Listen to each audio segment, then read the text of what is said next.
Hello, ओम नमः शिवाय। मैं हूँ Shivangi Shulata Rai Chatterjee. Welcome in my channel Shlata's open window. Aries, ये आपका रीडिंग है। एरीज, ये जो रीडिंग है ये 16 अगस्त 2023 से लेके 31 अगस्त 2023 तक की एनर्जी के ऊपर एज़ यूजुअल 3 कार्ड का रीडिंग होगा।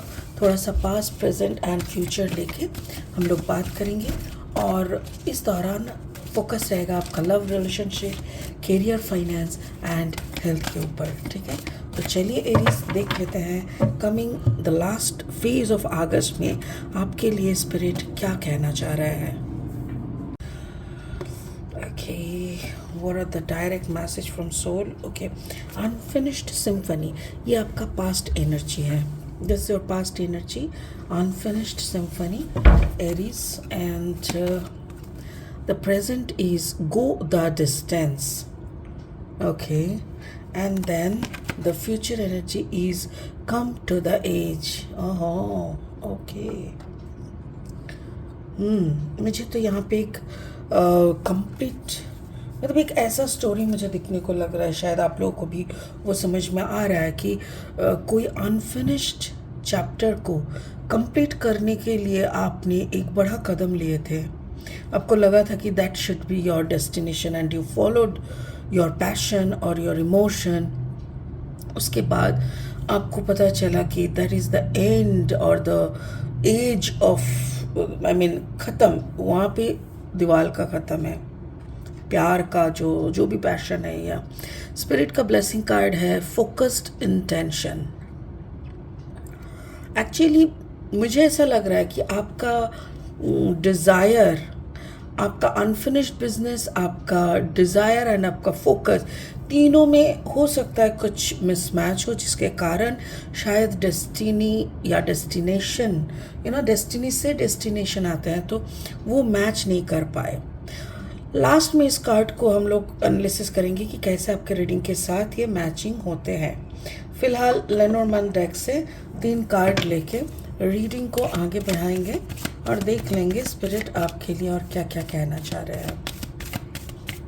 एरीज, अगर आपका जन्म का राशि, लग्न भाव यानी सन, मन, राइजिंग कहीं पे भी अगर एरीज यानी मेष है तो आप इस रीडिंग के साथ अपना एनर्जी को एक मैचिंग होते हुए पाएंगे। Okay, the ship card number 3 ship, या मे बी टू कंप्लीट और to meet your passion, meet your destination. आपने हो सकता है कि आप ट्रैवल किए, बहुत दिनों का प्लानिंग किए, and the present is the book. Exactly, it can be a relationship, a marriage, long distance things, and finally the mice, finally आपको वो नहीं मिला जिसका आप एक्सपेक्ट कर रहे थे। Maybe you are expecting something sweet, something beautiful, but you ended up with something which is not pleasure, which is not beautiful.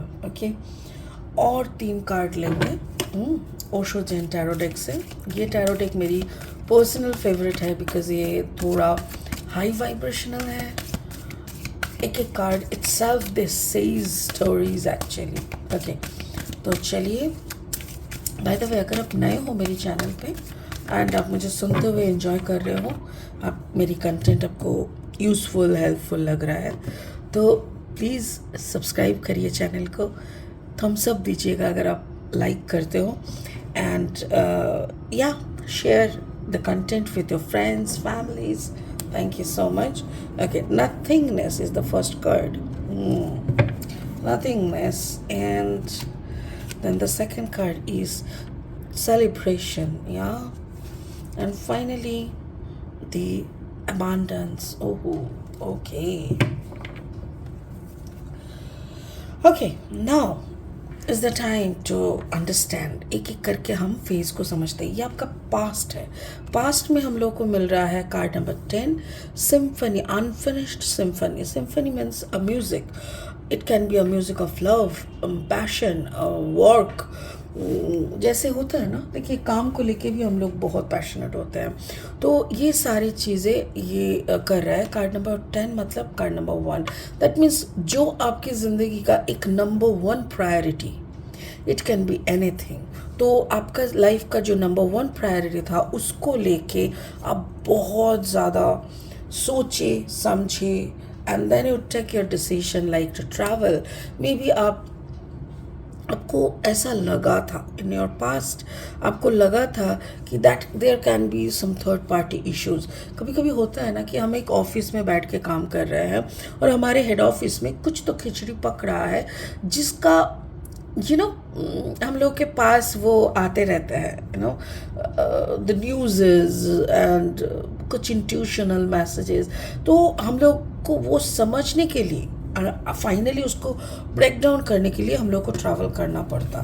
तो आपको भी दिमाग में ना कुछ लग रहा था, बिकॉज देखो नथिंगनेस, ये जो कार्ड होता है ना, ये नथिंगनेस कार्ड नंबर 5 मतलब कुछ शुरू, नथिंगनेस मतलब कुछ ना कुछ तो ख़त्म होगा तब ना कुछ शुरू होगा, राइट? समथिंग, जहाँ पे भी कुछ ख़त्म होता है, वेयर समथिंग एंड्स, वहीं से कुछ शुरू भी होता है। तो मुझे आपको ना एक मन में शक था कि क्या सच में एक म्यूज़िक के तरह रिलेशनशिप बोलो, काम बोलो, फाइनली क्या वो सच में हो रहा है? क्या आपको देखना चाहिए? क्या वहाँ पे कोई थर्ड पार्टी इशू है? क्या किसी का और नोज पोकिंग चल रहा है? या ऐसा तो नहीं कि हम यहाँ पे करके मर रहे हैं और सारा काम जाके स्वाहा हो रहा है? It can B relationship also. ये आपको समझ में आ गया था आपके पास्ट में ही, and you got that vibration कि कुछ तो गड़बड़ हो रहा है। जितना एफर्ट यहाँ से हम डाल रहे हैं, that is not working, something is lack. उस तरफ का अंधेरा जैसे बढ़ता ही जा रहा था। आप जितना भी रोशन दो, वो रोशनी जैसे वहाँ तक पहुँच ही नहीं पा रहे थे।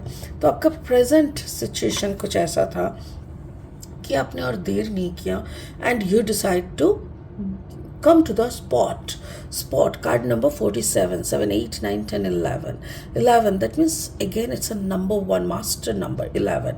तो आपने क्या डिसीजन किया कि चलो हमको ना स्पॉट पे चलना चाहिए।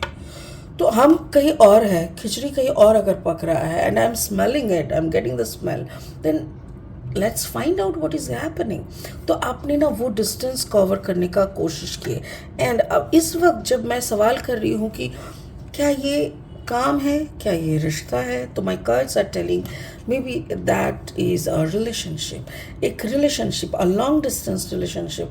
It can be a marriage also, कि शादी है, शादी का मतलब बीवी बच्चा घर परिवार एक जगह पे, अब दूसरी जगह पे काम करते हो, and you are well connected with your family, but still something was fishy to you, so you traveled। अब घर आए और आके आपको समझ में आ रहा है कि yes there is some third party influence is going on। third party influence can be like mother-in-law, sister-in-law, brother-in-law, friends, common friends, कोई भी हो सकता है, और एक्स्ट्रा मैरिटल अफेयर भी हो सकता है। तो वो आपने जब देखा और आपको पता चला card number 9 is here, 9 means something is ending. तो शादी पे जैसे या रिश्ते में जैसे वो महक नहीं रहा, वो महक, वो फ्रेशनेस वो नहीं रहा, बल्कि आपको ऐसा लगा जैसे मातम चल रहा है। It can B celebration, the card is saying celebration, but celebration of what? Card 3 of them. It can be friends and families, जो लोग आपके खिलाफ, आपके अगेंस्ट में आपके पार्टनर को मैनिपुलेट कर रहे थे, मे बी वो। तो आप जैसे ही प्रेजेंट सिचुएशन को गौर करते हो, समझते हो और उसके ऊपर एक्शन लेने का सोचते हो, then you come to understand that in near future maybe it is too late, क्योंकि प्यार शायद बहुत पहले ही ख़त्म हो चुके थे। Card number 36, 6 + 3 = again it's 9। तो लव कहीं का था नहीं, कहीं पे भी प्यार का कुछ गुंजाइश था ही नहीं। Card number 23, 3 + 2 = 5 again. तो वही चीज़, ये प्यार शायद ख़त्म हो रहा है, यही चीज़ यहाँ पे भी कार्ड नंबर 5 एंड नथिंगनेस, यही सोच आपको द माइस मतलब मंचिंग, दिमाग में किचिर पिचिर, तो वही आपका दिमाग खा रहा था कि कहीं पे कुछ तो गड़बड़ हो रहा है, कहीं पे मेरा प्यार तो ख़त्म नहीं हो रहा है। But the card is telling abundance, मेरे ख्याल से यहाँ पे जो ये अबांडेंस है, this is called financial abundance, like the king of cups type, sorry, the king of coins, the king of what is that called, coins, like the earth sign Taurus Virgo Capricorn. तो हो सकता है कि आप Taurus Virgo Capricorn का combination हो, कि Aries Taurus, Aries Virgo, Aries Capricorn. आपका अगर एरीज कैप्रिकॉर्न है तो यहाँ पे प्यार इसीलिए ख़त्म दिख रहा है बिकॉज आप जैसा, लाइक आपका पैसे के ऊपर वो रिलेशनशिप टिका हुआ था, वो रिलेशनशिप आप, because maybe you are a gold digger, maybe आपका बहुत बड़ा बिजनेस है, आपके बिजनेस के तरफ देखते हुए वो रिश्ता था, यस मुझे रिश्ता था ही बोलना पड़ेगा because I am getting that ending portion of the life, love life, you know. तो आपका वो अबांडेंस, वो एंजॉय करने के लिए ही आपके पार्टनर आपके लाइफ में थे, but yes, the person was enjoying your abundance but not you. The person was enjoying your wealthiness but in return they were not giving you anything, not the loyalty also. So यही आपको समझ में आया और मेरे ख्याल से आपको ये समझ में आ गया कि okay, so all is about money.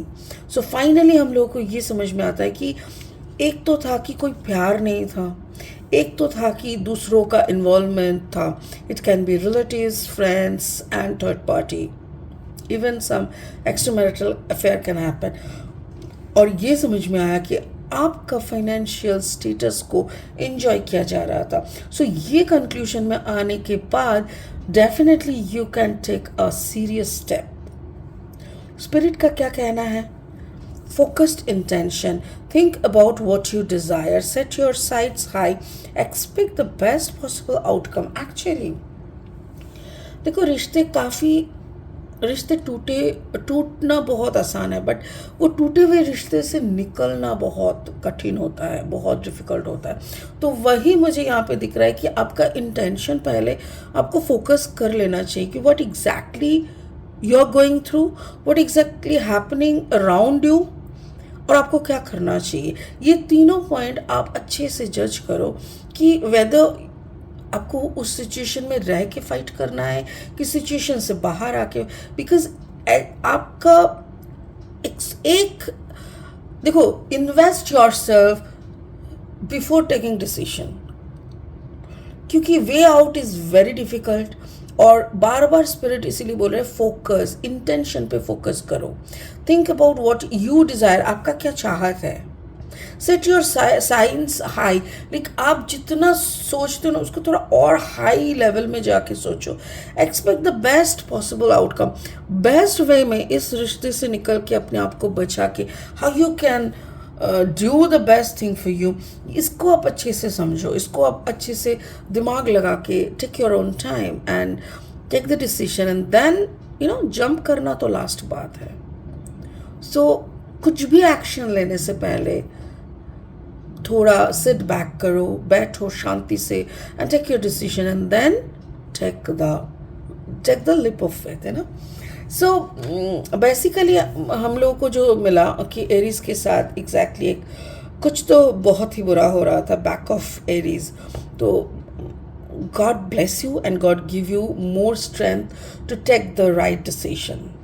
Okay, चलिए तो आज के लिए इतना ही, फिर मिलेंगे बहुत जल्दी बहुत इंटरेस्टिंग वीडियोस के साथ। तब तक के लिए बने रहें। और हाँ, बहुत जल्दी लाइव आ रहा है आप सबके लिए। Thank you so much, God bless you. ओम नमः शिवाय।